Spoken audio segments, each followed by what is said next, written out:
ಭ್ರಷ್ಟಾಚಾರ ಅಂತಂದ್ರೆ ಮೊದಲು ನಿಮ್ಮ ತಲೆಯಲ್ಲಿ ಏನು ಬರುತ್ತೆ? ಅದೇ ಎಲ್ಲ ಸರ್ಕಾರಿ ಇಲಾಖೆಗಳಲ್ಲಿ ಸ್ವಲ್ಪ ಮಟ್ಟಿಗೆ ಕಡಿಮೆ ಆಗೈತೆ ಅಂತ ಹೇಳ್ಬೋದು. ಆದರೆ ಇನ್ನೂ ಪೂರ್ತಿಯಾಗಿ ಕಡಿಮೆ ಆಗಿಲ್ಲ. ಇದು ಸಿಸ್ಟಮ್ಮು ಇಲ್ಲಿ ವ್ಯವಹಾರಗಳು ಮಾಡಬೇಕಂದ್ರೆ ನಾವು ಏಜೆಂಟ್ರ ಮೂಲಕನೇ ಹೋಗ್ಬೇಕಾಗದ. ಅದೊಂದಿಷ್ಟು ಇನ್ನೂ ಸ್ವಲ್ಪ ಒಳ್ಳೆಯ ರೀತಿಯಿಂದ ಬಂದರೆ ನಮಗೂ ಅನುಕೂಲ. ಯಾಕಂದರೆ ಸಾಮಾನ್ಯ ಜನರು ಬರ್ತಾರೆ. ಈಗ ಎಜುಕೇಟೆಡ್ ಇದ್ದಾರೆ ಹೆಂಗೋ ಒಂದು ಮಾಡ್ಕೊಂಡು ಹೋಗ್ತಾರೆ.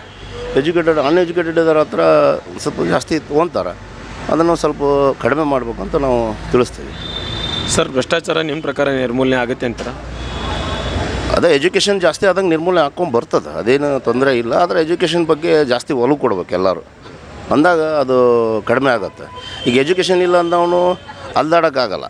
ಈಗ ಕೆಲವೊಂದು ಇಷ್ಟು ಜನನೂ ನೌಕರಿ ಮೇಲೆ ಇರ್ತಾರೆ, ಅವರು ಒಂದು ದಿವಸ ಬಿಟ್ಟು ಬಂದರೆ ಅವ್ರಿಗೂ ಆಗೋಲ್ಲ. ಕೆಲವೊಂದು ಸಿಸ್ಟಮ್ಗಳು ಇನ್ನೂ ಸರಿ ಹೋಗ್ಬೇಕಂತ ಅನಿಸಿಕೆ ಐತೆ ನಮಗೆ.